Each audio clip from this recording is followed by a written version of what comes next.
Hello मेरे दोस्तों, आपका स्वागत है अपने यूट्यूब चैनल नफीस ऑफिशियल में। देखिए, जैसा कि आपको पता होगा, मैंने एक वीडियो ऑलरेडी पहले ही बना रखी है आपकी BSF head constable and ASI steno के ऊपर।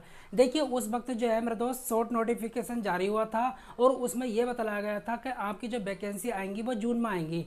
ठीक है मेरे दोस्त, जून में तो ये वैकेंसी आ चुकी हैं, लेकिन मेरे दोस्त उस वक्त जो है सिलेक्शन प्रोसेस के बारे में ज़्यादा कुछ नहीं बताया गया था। तो फाइनली जो है मेरे दोस्त बीएसएफ की तरफ से ऑफिशियल नोटिफिकेशन आ चुका है और तो सिलेक्शन प्रोसेस के बारे में यहाँ पर जो है फुल डिटेल दे रखी है। तो मैं आपको एक एक चीज़ जो है बहुत बेहतरीन तरीके से बतलाऊंगा, तो बने रहिएगा इस वीडियो में। अगर अभी तक आपने हमारे चैनल को सब्सक्राइब नहीं किया तो चैनल को सब्सक्राइब कर लीजिएगा, बेल आइकन को प्रेस कर दीजिएगा, जिससे कि आपको लेटेस्ट अपडेट और नई नई भर्तियों की जानकारी जो है मिलती रहे। तो देखिए मेरे दोस्त, सबसे पहले मैं आपको ये बतलाना चाहूँगा, बीएसएफ यहाँ पर जो है वैकेंसी निकाल रहा है।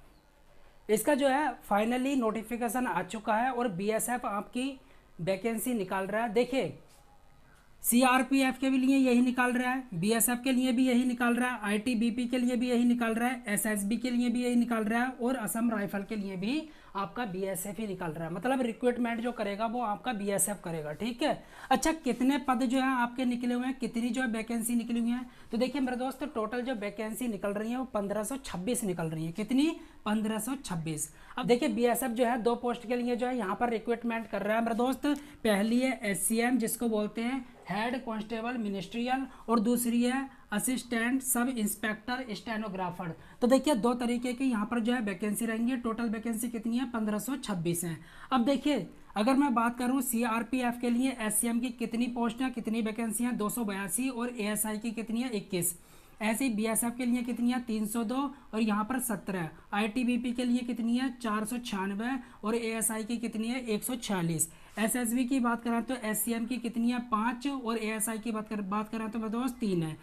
अगर असम राइफल की बात करें तो एससीएम के लिए जो है 35 है और यहाँ पर एएसआई के लिए 0 पोस्ट है, कोई भी पोस्ट नहीं है। अब ध्यान से सुनना, टोटल जो एससीएम की पोस्ट है मेरे दोस्त वो कितनी है? 1283 और एएसआई स्टेनोग्राफर की कितनी है? 243।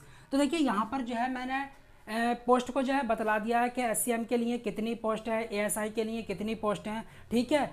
तो अब जो बात करेंगे मेरे दोस्त, अब हम बात करेंगे एज की। तो देखिए, एज लिमिट कितनी मांगी गई है। देखिए, अगर मेरे दोस्त आप जर्नल से आते हैं, तो आपकी मिनिमम एज जो है 18 साल होनी चाहिए और मैक्सिमम एज जो है आपकी 25 साल होनी चाहिए। अगर मेरे दोस्त आप ओबीसी से आते हैं तो आपको 3 साल की छूट मिलेगी। आप जो है मेरे दोस्त 18 से 28 तक भर सकते हैं। अगर मेरे दोस्त आप एससी एसटी से आते हैं तो आप 18 से 30 तक जो है आराम से इस फॉर्म को भर सकते हैं। अब देखिए, जो आपकी यहाँ पर बतलाया गया नोटिफिकेशन में, जो आपकी एज होनी चाहिए मिनिमम 18, वो किस डेट तक जो है हो जानी चाहिए? 1 अगस्त तक आपकी जो है 1 अगस्त 2024 तक आपकी 18 साल एज हो जानी चाहिए। ठीक है मेरे दोस्त। अब देखिए, योग्यता की बात करेंगे तो यहाँ पर बहुत ही बड़ी जो है अपॉर्चुनिटी है मेरे दोस्त। अगर आपने सिंपल 12th पास कर रखा तो आप जो है इस फॉर्म को भर सकते हैं, आप एलिजिबल हैं। देखिए, अगर आपने ग्रेजुएशन कर रखी है तब तो भर ही सकते हैं, या पोस्ट ग्रेजुएशन कर रखी है या बैचलर डिग्री कर रखी है तो आप जो है इस फॉर्म को भर सकते हैं। लेकिन जो इसमें मिनिमम क्वालिफिकेशन चाहिए भरने के लिए फॉर्म मेरे दोस्त, वो 12th पास होनी चाहिए। अब देखिए, मैं फॉर्म फीस की बात करूंगा कि फॉर्म भरने के लिए जो है कितनी फीस देनी पड़ेगी। तो देखिए मेरे दोस्त, यहाँ पर फॉर्म भरने के लिए आपको बहुत ज़्यादा फीस नहीं देनी पड़ रही, बहुत कम फीस जो है यहाँ पर फॉर्म भरने के लिए रखी गई है। देखिए, जर्नल वाले हों आप, अगर ओबीसी वाले हैं आप, अगर ईडब्ल्यूएस वाले हैं, तो मेरे दोस्त आपको जो है 100 रुपये देने पड़ेंगे फॉर्म भरने के लिए। अगर आप एससी से आते हैं, अगर आप एसटी से आते हैं या किसी भी कैटेगरी की फीमेल है मेरे दोस्त, तो आपको जो है कोई भी रुपया नहीं देना पड़ेगा फॉर्म भरने के लिए। अच्छा, ये जो वैकेंसी है मेरे दोस्त ऑल इंडिया की है, मतलब इसको कहीं का भी बंदा भर सकता है, चाहे तो वो मेल हो चाहे वो फीमेल हो। अब देखिए, हम बात करेंगे मेरे दोस्त किसकी? सैलरी की। तो देखिए, सैलरी जो है यहाँ पर आपकी बहुत शानदार होने वाली है। अगर जैसे ही आपकी ज्वाइनिंग होगी तो मेरे दोस्त आपकी सैलरी जो है करीब करीब मान के चलना मेरे दोस्त 50,000 के करीब जो है आपको सैलरी जो है मिलेगी। ये मैंने एक जो है आपकी टारगेट सैलरी बता दी है कि इतनी सैलरी मिलने की आपको संभावना है और इससे ज़्यादा ही सैलरी आपको मिलने वाली है।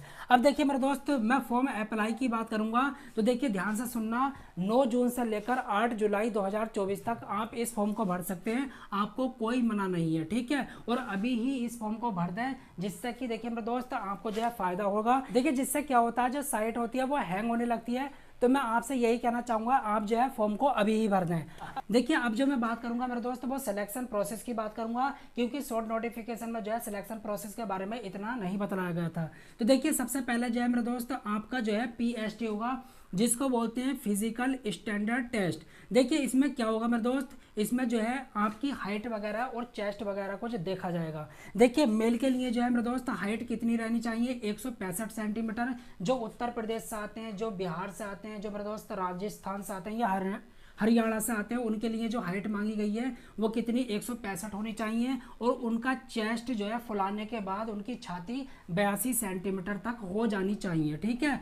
अगर मैं हिली एरिया की बात करूँ मेरे दोस्त, अगर आप पहाड़ी इलाकों से आते हैं जैसे कि असम से, मिज़ोरम से, त्रिपुरा से या फिर जम्मू एंड कश्मीर से, तो देखिए आपके लिए जो हाइट रखी गई है मेरे दोस्त वो 162.5 सेंटीमीटर जो है रखी गई है। और जो चेस्ट होना चाहिए मेरे दोस्त वो उनका 82 सेंटीमीटर ही होना चाहिए फुलाने के बाद। अब देखिए मैं फीमेल की बात करूंगा मेरे दोस्त, तो फीमेल के लिए जो हाइट मांगी गई है वो 155 सेंटीमीटर मांगी गई है। जैसे कि आपकी उत्तर प्रदेश की कोई लड़की है या फिर आपकी बिहार की है या फिर राजस्थान की है, मतलब कोई भी फीमेल है, तो उसकी जो हाइट होनी चाहिए वो 155 सेंटीमीटर होनी चाहिए। और जो हिली एरिया की लड़की होती हैं उनकी जो हाइट है वो 150 सेंटीमीटर होनी चाहिए। ठीक है।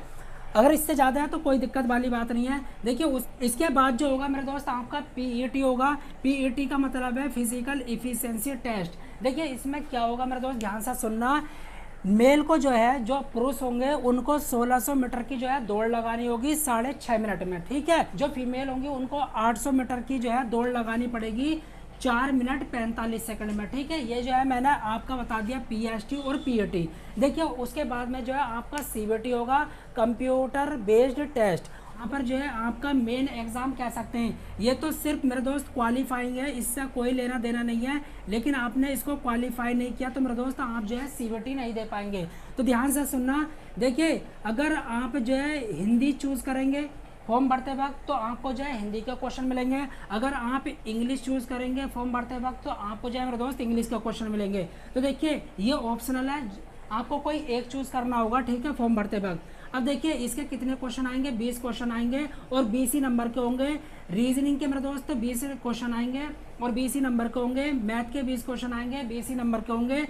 क्लैरिकल एप्टीट्यूड के 20 क्वेश्चन होंगे, 20 ही नंबर के होंगे। और कंप्यूटर नॉलेज के मेरे दोस्त 20 क्वेश्चन होंगे और 20 ही नंबर के होंगे। ध्यान से सुनना। देखिए टोटल जो है आपके 100 क्वेश्चन होंगे, 100 ही मार्क्स के होंगे। और मेरे दोस्त आपको जो है 1 घंटा 40 मिनट में जो है इनको करना है और इसमें कोई भी निगेटिव मार्किंग आपकी नहीं है। तो ये मैंने आपको क्लियर कर दिया। उसके बाद में मेरे दोस्त क्या होने वाला है, टाइपिंग टेस्ट होने वाला है, जिसको स्किल टेस्ट कहते हैं। देखिए अगर मैं ASI की बात करूं, ASI स्टेनोग्राफर की, ध्यान से सुन लेना।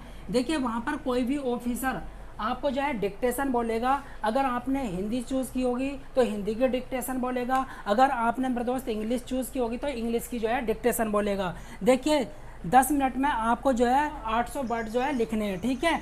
अब देखिए उसके बाद में मेरे दोस्त आपका जो है ट्रांसक्रिप्शन होगा। ट्रांसक्रिप्शन का मतलब मेरे दोस्त एक पैराग्राफ दिया जाएगा, ध्यान से सुन लेना।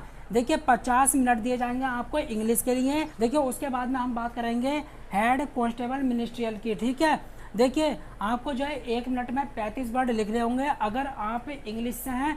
और देखिए आपको जो है 30 वर्ड लिखने होंगे 1 मिनट में अगर आप हिंदी से हैं। ध्यान से सुन लेना। अगर आपने हिंदी चूज़ की है तो 1 मिनट में आपको 30 वर्ड लिखने पड़ेंगे। अगर आपने इंग्लिश चूज़ किया है तो आपको जो है मेरे दोस्त 35 वर्ड जो है 1 मिनट में लिखने पड़ेंगे। उसके बाद में जो है आपका सिंपल सा मेडिकल होगा और उसके बाद में आपका डॉक्यूमेंट वेरिफिकेशन होगा और आफ्टर दैट जो है मेरे दोस्त फाइनल मेरिट लिस्ट लग जाएगी और आपका सिलेक्शन हो जाएगा।